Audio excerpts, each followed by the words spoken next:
Welcome back, everyone, to the second panel for today. The title of the panel is The Political Culture of Disease and the Void. And we will start with a keynote speech by one of the foremost experts in the political culture of a disease, one of the greatest diseases of the 20th century, the fascism, Professor Roger Griffin. From Oxford Brookes University. He's an emeritus professor in modern history, and he has written extensively on the problem of fascism, about 10 or even 11 books. I think one of the books is forthcoming this year, and a very large number of articles. So today's keynote speech is titled Liminality, Liminoidality and Modernism, Reflections on the Social-Cultural Dynamics of Creativity and Political Renewal under the Conditions of Liquid Modernity. So I'm not going to steal more time from Professor Griffin. Welcome, Professor Griffin, and the microphone is yours. Thank you very much indeed. First of all, there are many types of liminality, and one is academic liminality. I have always lived between disciplines, which means I have a permanent imposter syndrome. I am not a political anthropologist or an anthropologist, and I really don't quite know what I am. I masqueraded as a historian at Oxford Brookes. At Oxford University, I masqueraded as a specialist in German and French literature. So I'm quite intrigued by the fact that whoever wrote the slide for the conference has invented a new liminal subject called anthropology, which is a very interesting take on anthropology. So that's something to do with the sound of anthros, whatever they are. So what I'm doing today is only peripherally relevant to the topic of disease, but I will feed in some reflections on the direct link between COVID and liminality and my paper in my comment on Janos's paper a bit later. So this is all about really recycling my own reflections on the link between liminality, modernity, and creativity. Can you see my summary there? Yes, it's yes, we can see it. Okay, basically, I thought what I'd do, I did this, I'm sure it annoyed some people, but I hope other people got something out of it. Having been to far too many conferences, my experience of keynotes is that they're all overpacked, like an overpacked suitcase, and they never leave time for discussion. So what I did was this product that you can watch and listen to me, then turn me off, which is always good, and then go through it again if you're interested in any of it. And this is the ground I tried to cover, and I start with what I seem to feel is the standard way of starting with liminality, with the gods of liminality studies, Van Gennep, or if he's Dutch, William Turner, but I also throw in, for good measure, Wallace and Geertz, which sound like a team of Jewish lawyers.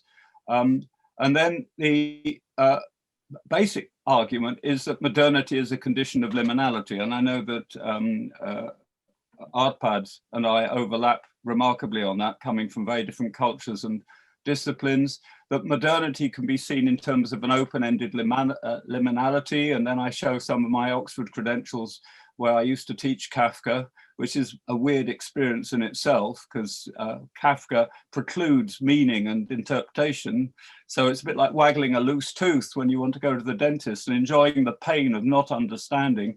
And then I make a more general point about modernity as a sort of, and these are all cliches, absent center is one metaphor, very influenced on modernity by the concept of the fluidity of fluid time that you get through the works of I've forgotten his name now, which is classic on my part, the Polish English anthropologist of modernity, whose name will come back to me in a moment. And I love bringing in the actual, for me the closest to understanding the phenomenology. Sorry?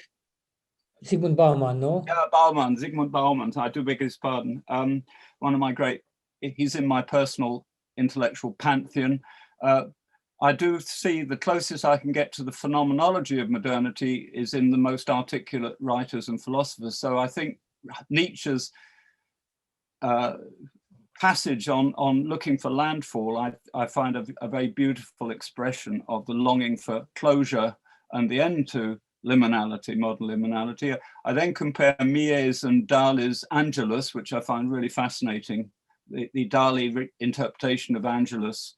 And if you know about Peter Berger and Sacred Canopy, I mean, it all ties in with that. And then I bring in, I suppose, my contribution to this conference, which is something, I mean, these are all ideal types and no terminology is definitive, blah, blah, blah. But I do like the distinction between the liminoid and the liminal. The liminoid actually invites you to think of modern liminality as different from premodern. I know all these terms are contentious because there is no state B, and instead what that does is create a longing in many minds, more metaphysically oriented minds, for closure, for a state B. So you have to, in modernity, you have to make up your state B, and that can be either a harmless pursuit, or it can be something catastrophic like Nazism or Bolshevism or whatever. So I try to, because I've got this academic reflex of trying to define things, which of course is mad, because how can you define, i.e. put an end to the endless polysemic nature of language? I mean, you know, it's all a spitting into the wind, but nevertheless, the liminoid as the feature of modernity, strategies to overcome liminoid time.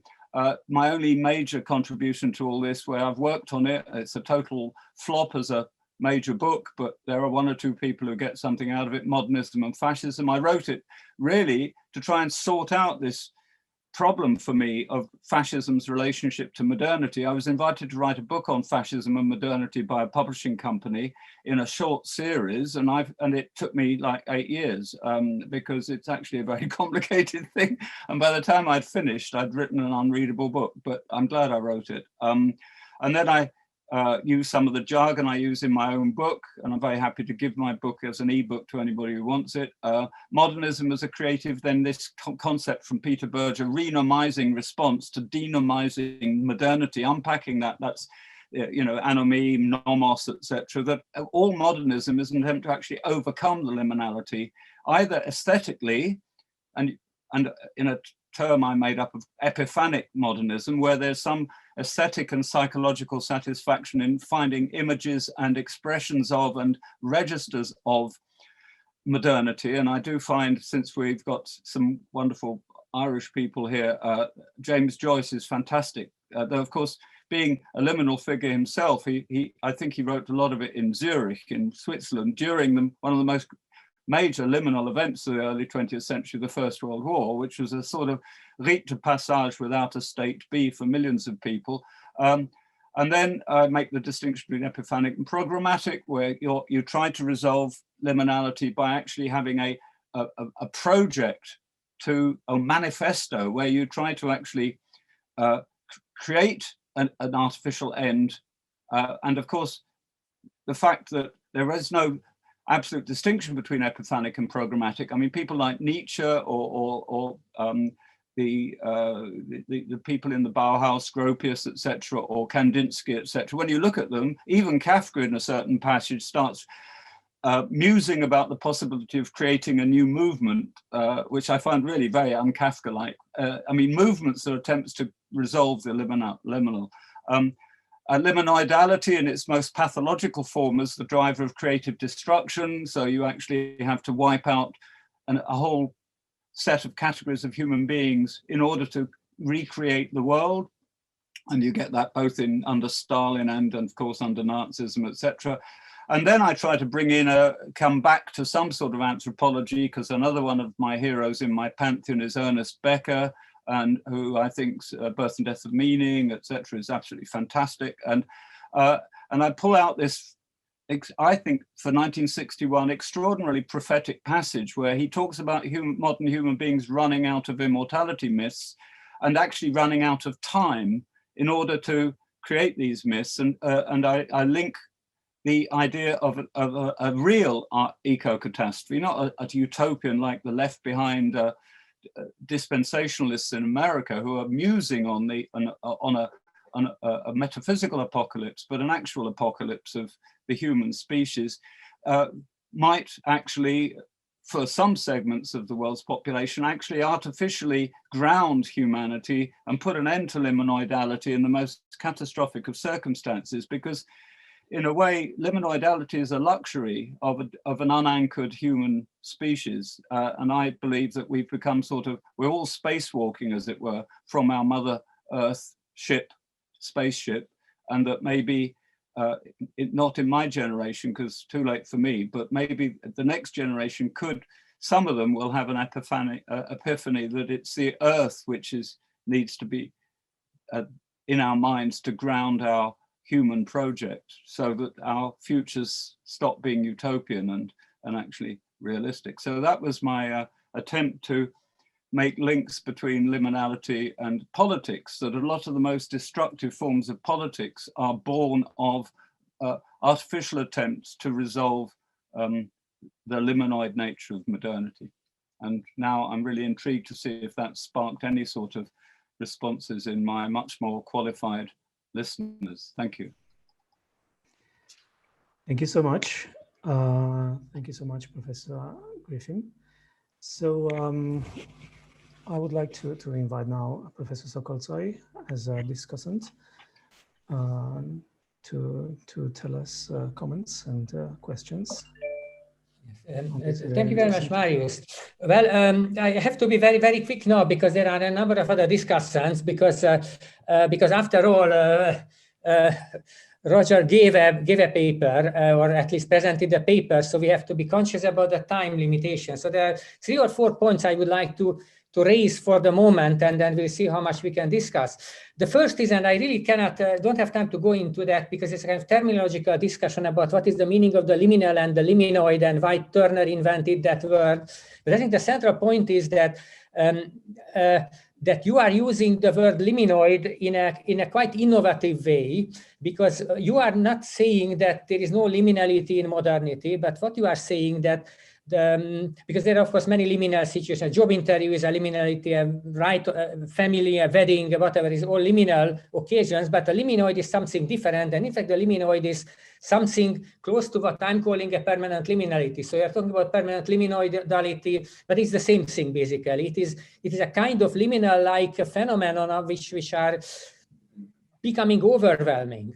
Now, this takes me to the second point, and this is what makes your study of fascism and modernism so extremely interesting, because instead of simply opposing, there is a good path of modernity or modernism and the bad path of fascism, you manage to combine that, and you are claiming, and that's a very important point, and this can be extended to Bolshevism, that instead of talking about binary oppositions, there is a kind of Möbius strip-like thing in between a modernity turns into a fascism, and a fascism turns into communism, and the communism turns into capitalism.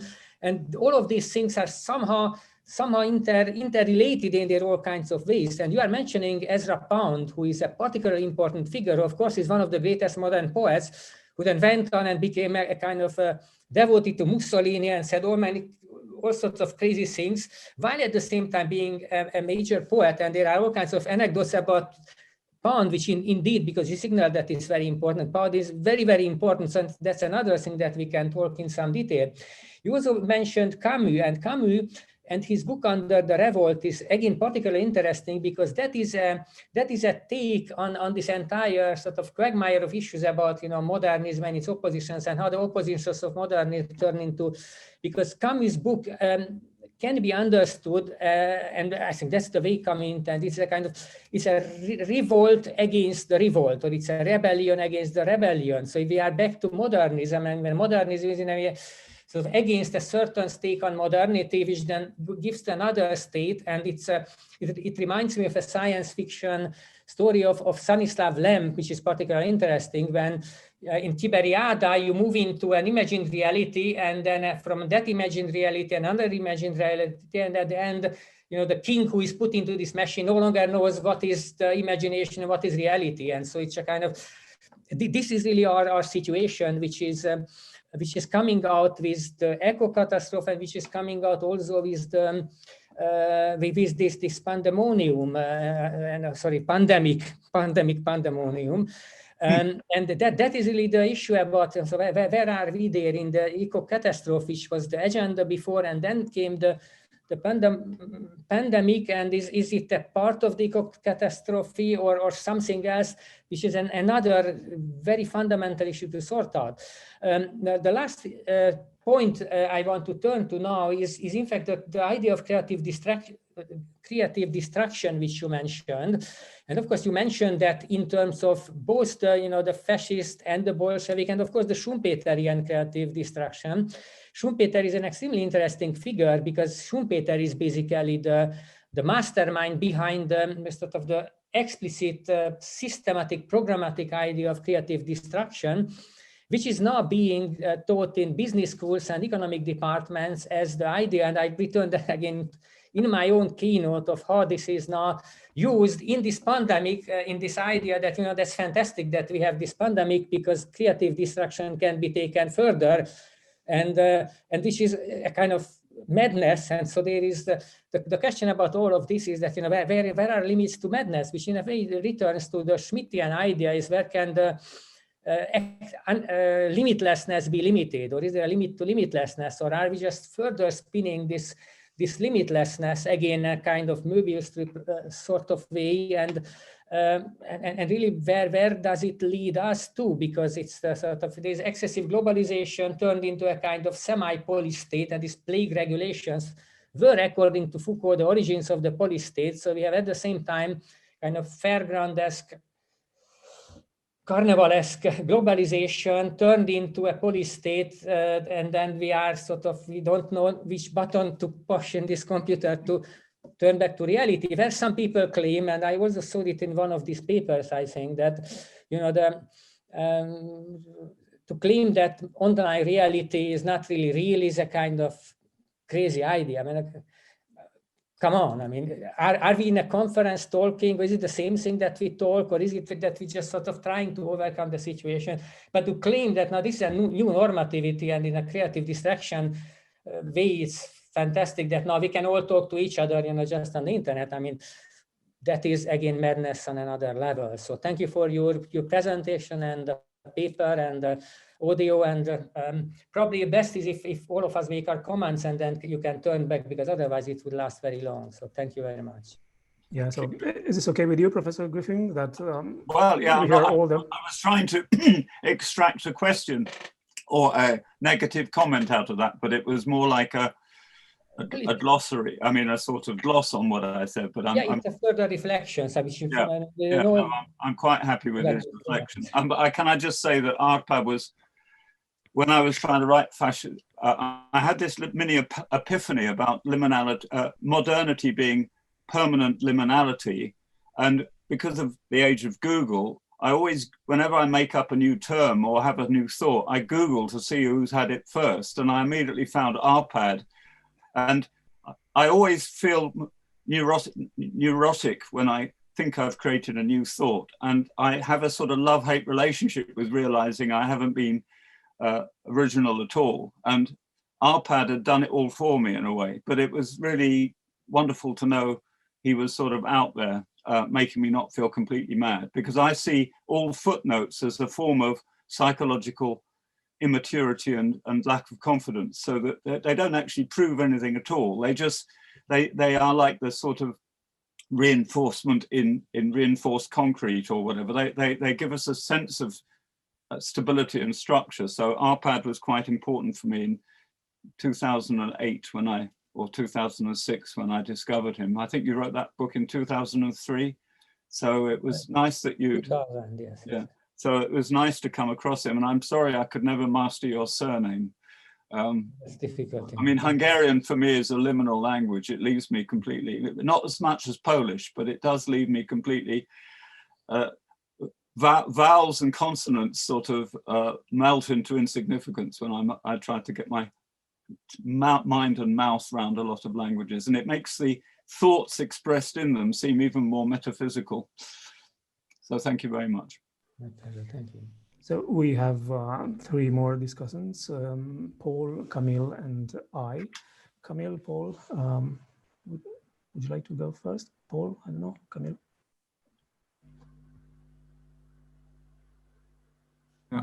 Thank you, Marius, and thank you, Roger, for that paper. Reading through it, I found it incredibly rich. I was gripped by the sheer range, not just of ideas, but of artists, great writers, and the way you put a form and a shape on that incredible range of material. I'll certainly be requesting the book. As I understand it, your argument is basically that at the outset of modernity, we had this dissolution or ongoing dissolution of limits. And then we've all these attempts to achieve what you call the state B, where once again, we've some sense of organized meaning, some closure on this fluid open world. And all of these attempts, both aesthetic and political, essentially fail, break down, and often with catastrophic consequences. And it's the end of that argument then that I want to engage with, which is that potentially the hitting the environmental limits of our planet and the rise of ecological movements and ecological consciousness might be what moves us out of that towards some new kind of order, which we haven't created ourselves, but which we recognize as being imposed on us by our planetary circumstances. I don't know, have you ever come across the work of Paul Kingsnorth and the Dark Mountain project? It's a literary project, but it's about taking seriously the idea of environmental collapse and societal collapse. And as writers, because they're not primarily academics, but there's some academics involved, how do you, what does that mean if you start taking it seriously, that this society is at some point going to collapse? So I mean, there's interesting tie-ins there with the Dark Mountain project and particularly the writings of Paul Kingsnorth. What strikes me is that there's at least two trends in environmentalism, and I think environmentalism has changed very much, particularly over the past decade. Environmentalism at its origins, I think, very much ties in with what you're talking about in the paper. There's a sense of nature, the environment as having an intrinsic value in itself that we need to respect, that human societies need to respect. There's the ideas of limits to growth, steady state economics. There is a suspicion of the big, of big technology, of big administration. You've Schumacher writing small is beautiful. You've Ivan Illich and his critiques of bureaucracy and administration. There's localism, trying to move back towards the community, the local, local self-sustainability and self-sufficiency.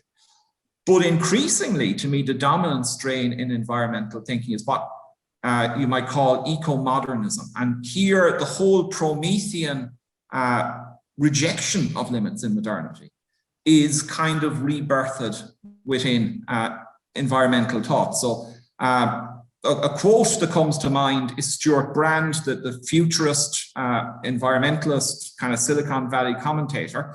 And he would see himself as an environmentalist, but he says, we are as gods and we might as well get good at it.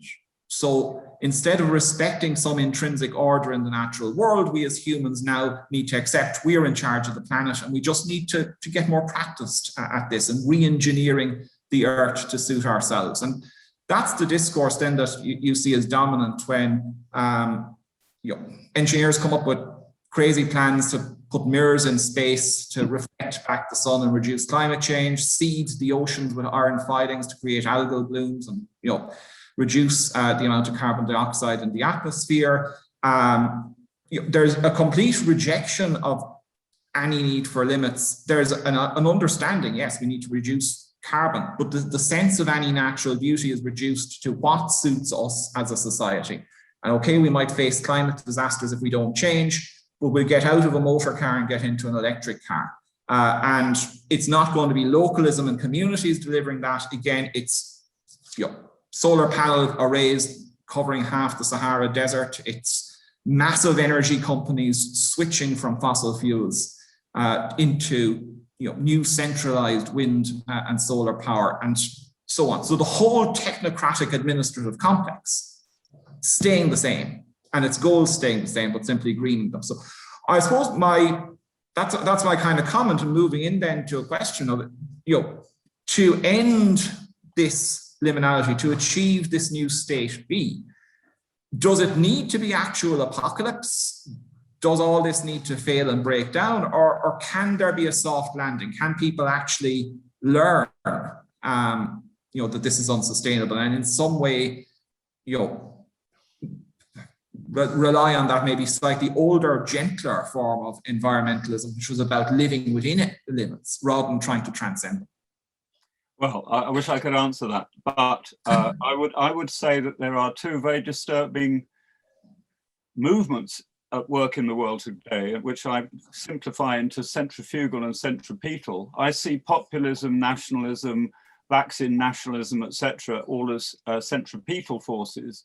Trumpism, Putinism, what's happening in China today to minorities, what's happening in Myanmar, etc. So there are massive centripetal searching the center in the nation, in the people, which is catastrophic for any sustainable future, because sustainability is a planetary issue like the pandemic is. And then there is all over the world some magnificent idealism coming through, and both among young people with no technocratic skills and technocrats and enlightened bankers and enlightened politicians, etc., which are centrifugal and which are reaching out. And I see the future of humanity quite literally as the outcome of this dynamic between centripetal and centrifugal forces, so that when al-Assad decides to fight a civil war on his own people, with the help of the Russians, this is sort of modern catastrophic thing. And what's going on in Israel as I speak, I see as another example of that. People retrenching into their identity, retrenching into their historic myth of their own legitimacy and entitlement. But there is this race on almost between rival solutions to modernity. And I actually think and that's why I brought in the quote at the end there from Ernest Becker, I think literally, which I find prophetic, because at that moment the ecological movement was, and certainly global warming, were like just twinklings in the eye of some people. But he actually understood the idea that what we have done as a species since the dawn of time is use our incredible imaginations to create imaginary utopian spaces all the time, or dystopian ones. And that we're literally running out of the time and space to carry on doing that in a way that doesn't respect the limits of, and it's very interesting that that book was called Limits to Growth.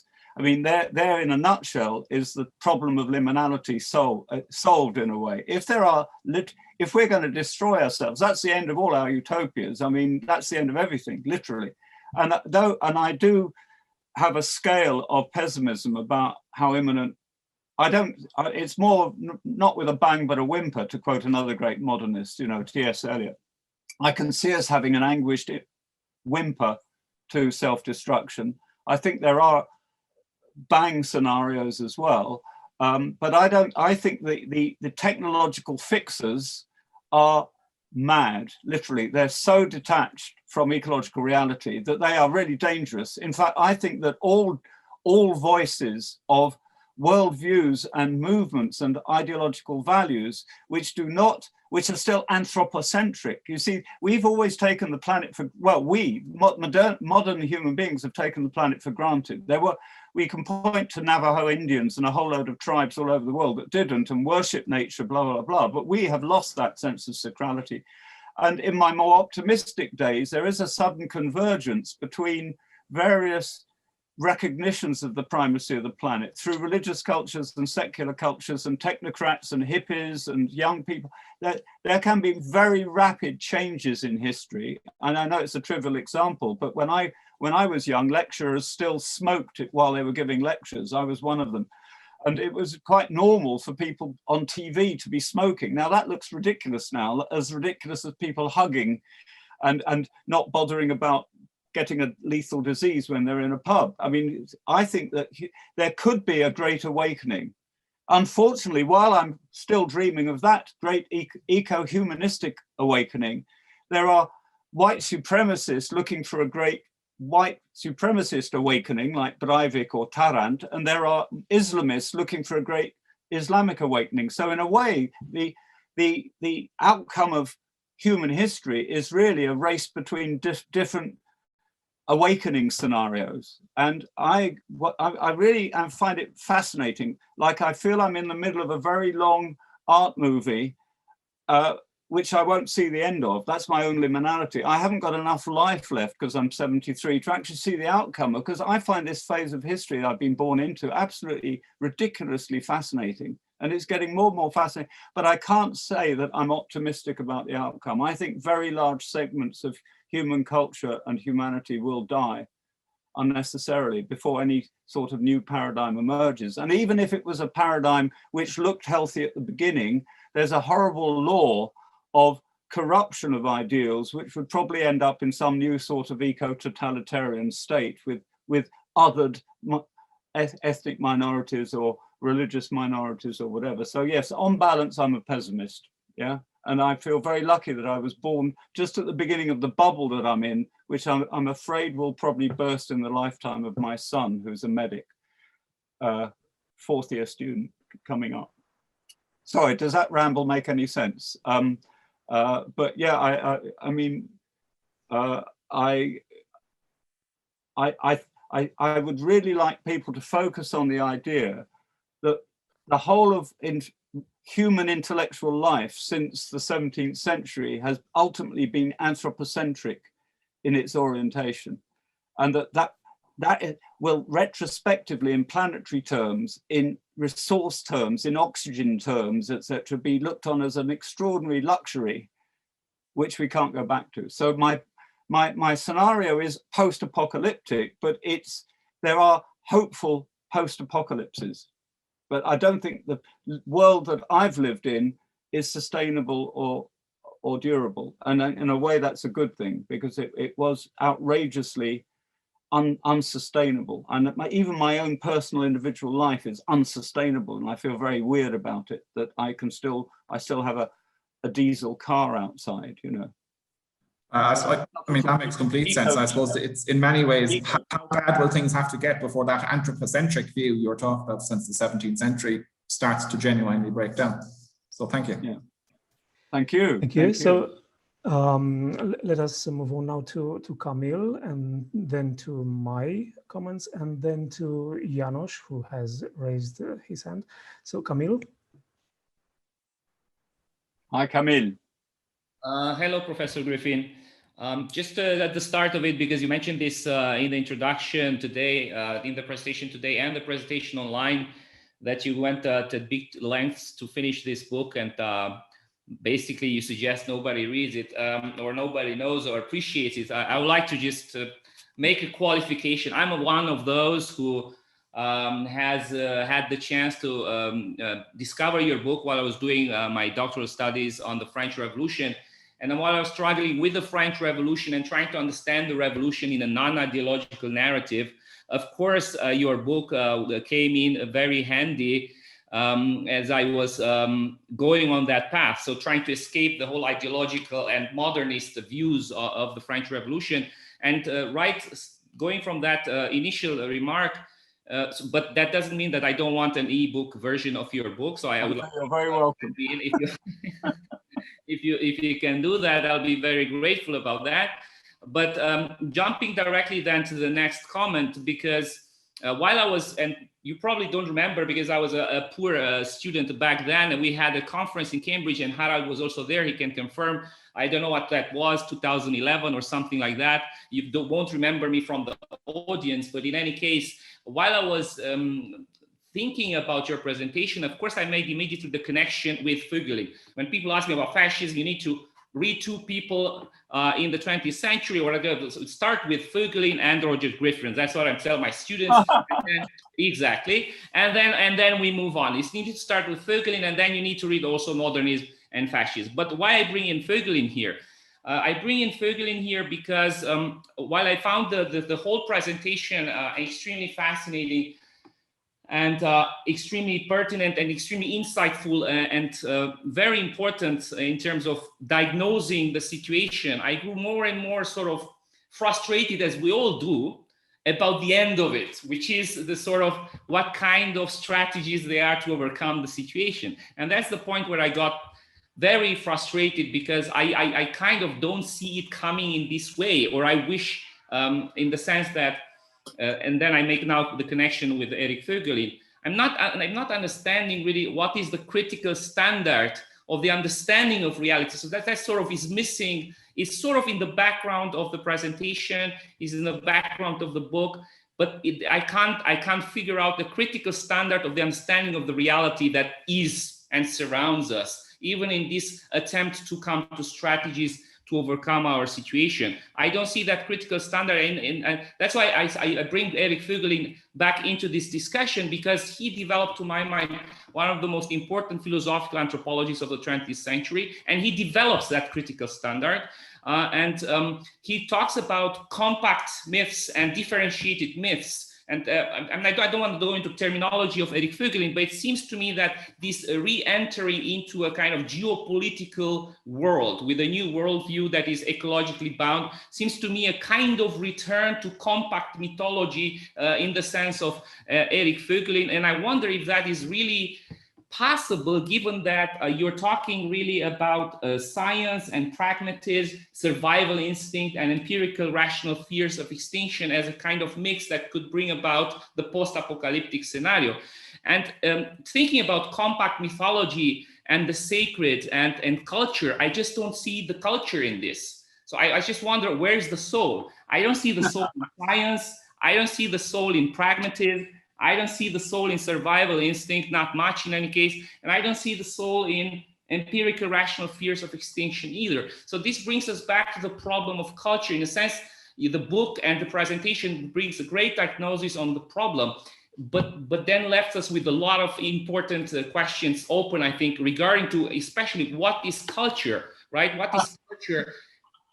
Yes, well, how is the human soul rooted into that culture, and how does culture relate to the world, to reality, right? To the globe, to our earth, right? And here I just get stuck into it, because I'm seeing a different way out of it, and it's very radically different. And I am quite frightened about the science, the power of the scientist. And in this, I'm a bit sort of, I see that the science has been sort of put on the edge in this pandemic, but I also see that there is an unlimited power to the scientists. It's absolutely unaccountable. I mean, who will stop the scientists in this century? I mean, there are nuclear submarines on the bottom of the North Sea. There is Fukushima that is bound to, or was almost bound to explode. There are nuclear arms all over the world and so on. There are sort of places that used to be paradise locked up for 30 years from now because you can't go near them because of radioactive activity and things like that. So I don't see in this scenario who can stop the scientists, who has the authority to put an end to the power of the scientists and of the science, because I don't see the soul in science. And in that sense, I would rather than just sort of, I don't know, continuing some sort of underlying, that's where my frustration is, continuing some sort of underlying modernist, liberal / critical terminology or even mindset that is behind the whole discussion. I would rather just drop it entirely. I was just like, maybe going like Cervantes, like Don Quixote following his horse, and maybe we are more likely to find a way out of it rather than just perpetuating the same categories around science, pragmatism, and survival instincts, and all these, which are important, of course, and there are rational ways to deal with these things. But we're coming back to the problem of rationalism. If rationalism is constitutive of modernity and rationalism has brought us here, then surely rationalists cannot be the way out of it. And that's why maybe we should follow Don Quixote's horse and see where we get. Because if modernity is all about rationalism, and rationalism is about the suppression of contingency, which is very important, that means we're always running in circles because there is no contingency possible anymore. And the only way to create contingency is really to, follow the horse, follow Loyola's horse, or follow the horse of Don Quixote I was saying before. I mean, that was just like a sort of general comment. I would have many more comments to make, but I think there are lots of other people who want to add to something to your presentation. So I'll just stop there. Thank you very much. And yeah, I'm looking forward to the online version of your book. Thank you. Well, look, a keynote is never a keynote because it cannot be a key. And I can't resolve all these issues in a 45-minute PowerPoint. And I even think the word PowerPoint is very interesting as a sort of, it's quite a rich metaphor about it being a point and a power. There's no point. But you have misunderstood, or I have not expressed properly my conclusion, which is why I quoted Ernest Becker. I don't know what this world will look like when there have been enough people on this planet to realize that they've run out of utopias, of anthropocentric musings about the future. I mean, Viktor Frankl was a Freudian psychoanalyst who ended up in Auschwitz. And he wrote, after the war, he wrote Man's Search for Meaning. And he observed how humans behave when faced with death and the need to survive. And I'm being quite serious. I don't think there's a collective equivalent of being in Auschwitz, but if the ecosystem collapses as quickly, and the resources and all the other things, I use that as a shorthand, okay? If all the, the fish run out and blah, blah, blah, blah, blah, and all the cities where my wife comes from, Genoa, and all these cities like London drown in water, etc. Some of the scenarios are really terrible. If we are collectively in a situation where the myths of sustainability of our present situation, we run out of those myths because because of the equivalent of suddenly being invaded by the Germans or sent to gulags or whatever. I don't know how humanity, and that's an abstraction, I don't know how people will cope with some of the scenarios of where we're going very soon. But I do know that the human search for meaning is and survival is extraordinarily powerful and has resources which can create new meaning, new means to survive, not at the level mythic denial, but just new types of community. I believe that it is humanly possible, because we are a most extraordinarily ambivalent species, for a humanity to survive the coming breakdown, whether it's a long, slow one or a dramatic one or whatever. I think human life will continue alongside the cockroaches, but I cannot imagine how, because literally all my mind and my life has been shaped by my inheritance from an unsustainable culture. And I don't know what it looks like to be in a situation where even capitalists realize that the golden goose is dead. I mean, it's very bad for the stock market, eco breakdown. There are all sorts of institutions which are based on a perpetuation of the human enterprise, which just literally won't have a basis anymore. But I do believe, I'm an optimist to the extent that I do think that the human species has most extraordinary capacity for all sorts of positive things, but it will always be up against, I mean, in the concentration camps, there were literally people who committed the most terrible inhuman acts on top of the Nazi inhuman acts to survive. And there were the most extraordinary examples of togetherness, solidarity, and the continuation of humanity. Read Primo Levi on this or whatever. So I just think if we are reduced to our nakedness by the collapse of this type of civilization, I would not despair in our capacity to survive in another cultural, communal, mythological form, but it would have to initially at least be based on the limits of growth and the limits of human survival. And I cannot imagine that. What I certainly have not been trying to imply by my talk is some sort of faith in scientists or Silicon Valley or the intellectual elites. I mean, I feel personally failed by Oxbridge intelligence and failed by Western academia and failed, and I'm still in my own liminality trying to make sense of it all. And that's why I was delighted to come to this conference. But I will check out Compact Mythology and Ferglin, and I'd happily debate this over a virtual pint sometime. So thank you very much for your intervention. But I certainly haven't come here with some sort of long-term solution. I'm just trying to illuminate. Kafka says that we can only see the world through a Guchloch, You know those doors where you've got a little thing to look through to see who's knocking at your door. He said, that's all we've got, a guckloch to look at the world. And all we can do is keep our guckloch clean. And I've spent most of my life just trying to clean my guckloch.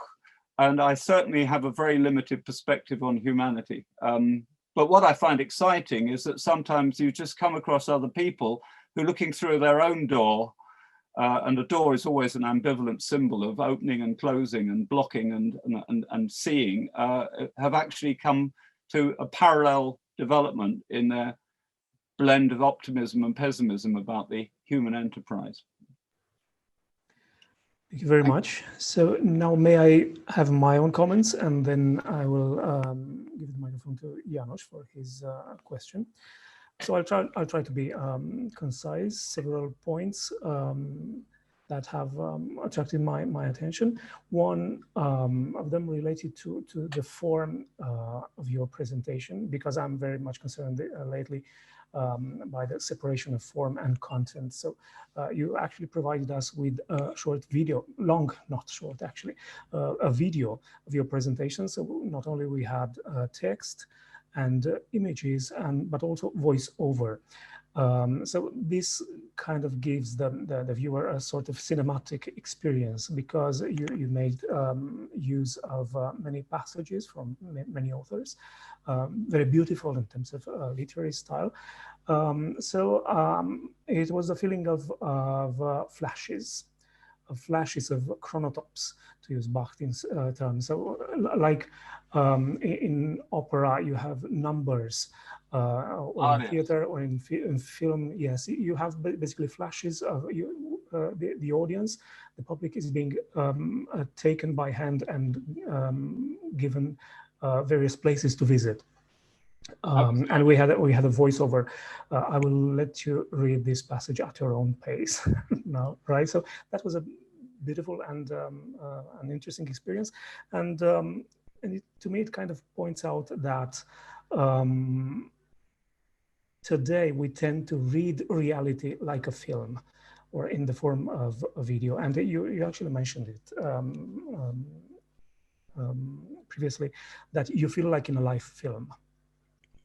And the problem is that we live in this film, and I would like to, this is one of the questions, how do you see the pandemic in a more precise way? Because to many people, the year 2020 resembled like a horror movie, like a film that they didn't know how to stop, to push the stop button of this movie. And a second point was related to the question of modernism, which I wasn't very much aware of, I admit, because I tended to see modernism as just another step in the chain, in the big chain of modernity.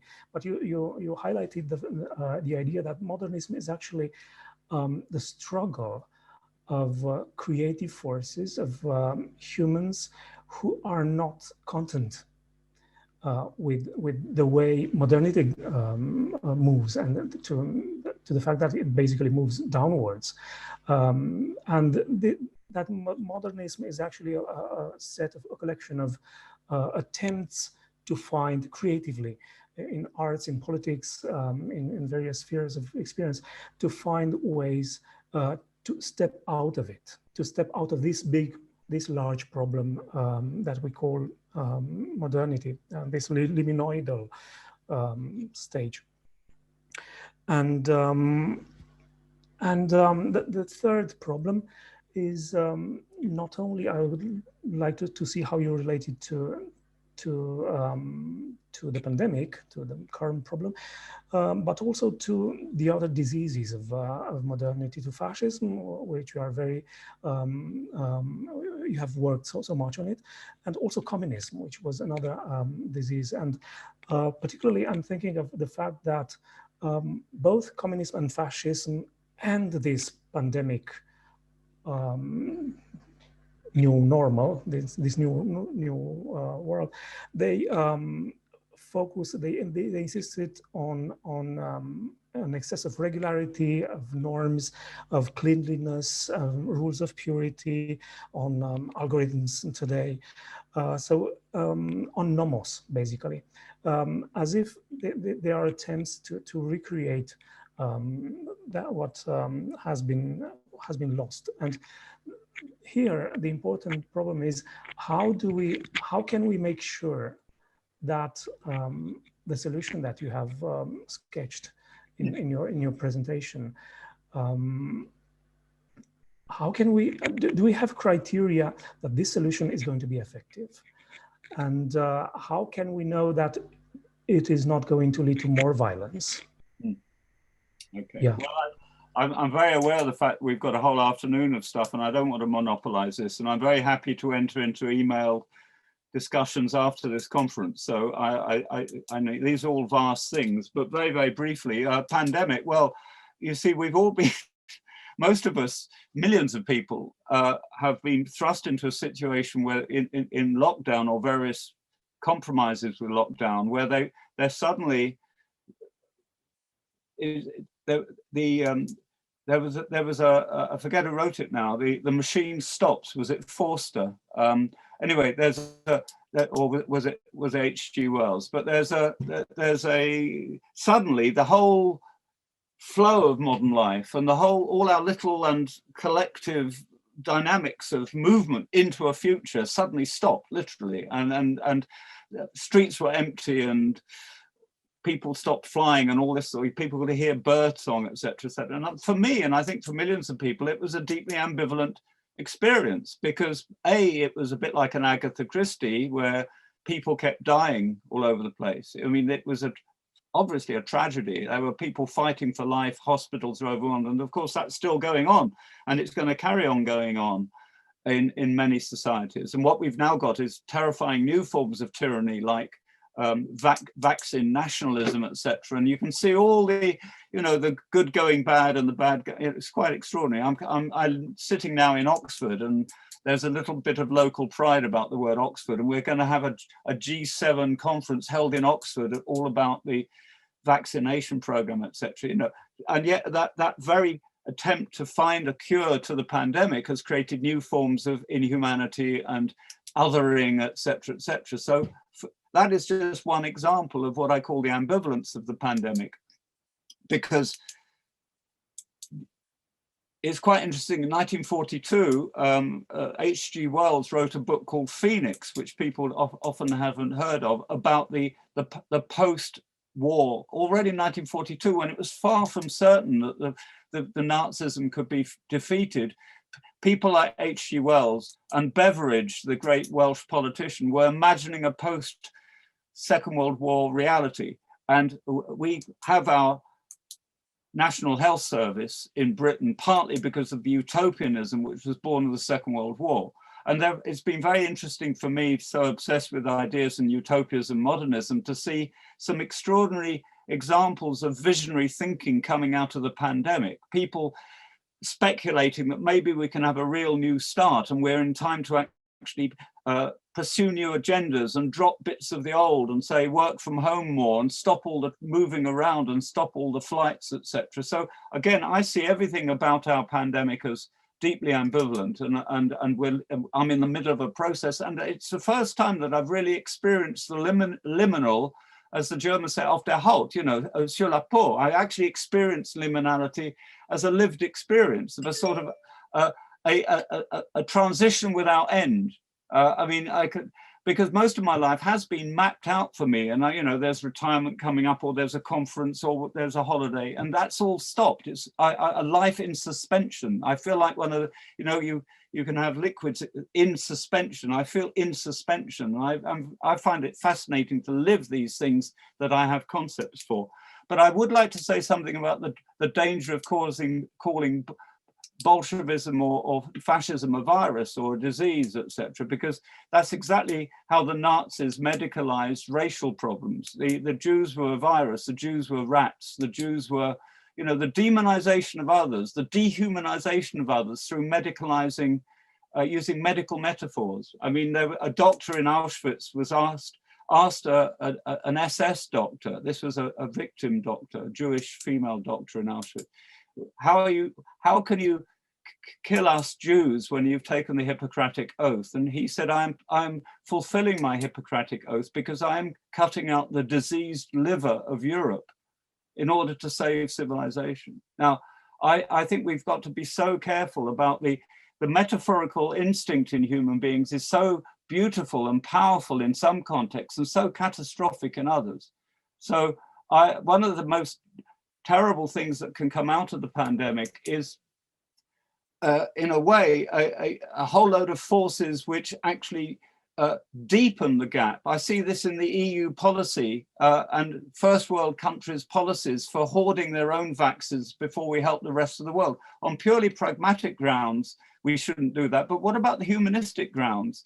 I mean, I find very little healthy discourse during the pandemic in Britain about the fact that all these people actually are human. They're literally like us. And I can actually understand now why, you know, the Swiss, when Jews tried to get into Switzerland just before the Second World War, they were turned back on bureaucratic grounds, and everybody had quotas, etc. And there's an ongoing migration crisis as I talk. So I'm just torn apart when I think about these things by the ambivalence of everything, and the ambivalence of the pandemic is just one episode in this unfolding modernity, which is probably going to face other pandemics and other threats as well. And I have a sort of complete split between my pessimism and my optimism. Anyway, I don't want to dominate, and I'm aware that I've run out of my time for this session. But we have actually one more question from Janos. Janos, please. Thank you very much, Janos. That would be amazing. I've been told that I don't have time for this, so but we can talk about it tomorrow if you want. Well, do a quickie, and I'll just a quickie. Okay, that's amazing. Thank you, Professor. No, absolutely. Thank you for what you said, and exactly reconnecting to your last point. Like the one thing that I think is quite amazing with the whole pandemic, and I think there's a tendency in going with this, is that exactly because of the internet, this virtual world that they're desperately trying to render as credible and enjoyable as possible. You know, walking around Italy in the last month, and it's the same thing around the whole world with everybody locked at home.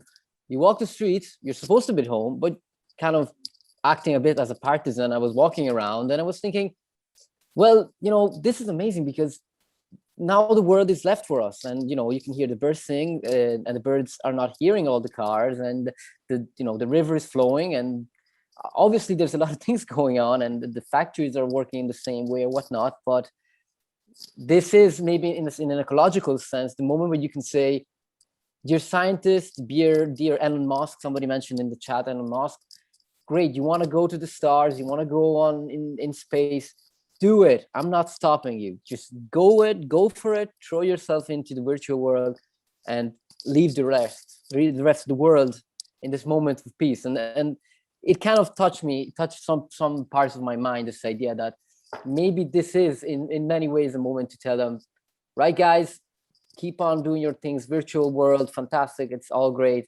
I'm staying right here. I'm going to try to do a few Zooms if I have to, but catch up with my friends when we get a chance again. And maybe that chance is coming back sooner or later. They're organizing it in their own terms. So I wonder what's your take on this, or we'll talk about it anyway. But thank you very much.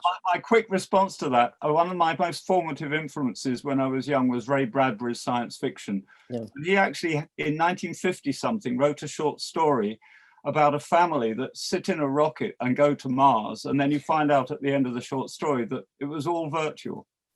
It was all virtual. Yeah. And they had the real experience virtually. And I find that, and the most extraordinary, that story now, if you read it, is like an allegory of being in the pandemic. And I would say to Janos, yeah, let them do it, but only in their minds, because when we try to live out these fucking fantasies about colonizing planets and say we are destroying our own, the idea that we're somehow going to make the moon or Mars habitable. I don't know if you've seen the Interstellar, that science fiction thing. This is bullshit. I mean, it's lovely as creative, but it's terrifying at a human level that the only solution we can find in our minds for living on a planet we've destroyed is to go and destroy some other planet. So basically, that wasn't a quick answer. Academics are incapable, aren't they? But yes, thank you, Janos, and I'll be seeing you later for your own paper. And I'm sorry, everybody, that I've taken up an hour instead of 45 minutes. But that was a very thought-provoking and very rich keynote speech, Professor Griffin. Thank you so much. Well, thank you. Right. Yeah, and I'm Roger, by the way. I don't like this professor thing. It's Roger Griffin. Sorry. It's not deserved. I'm not a real professor. Thank you very much.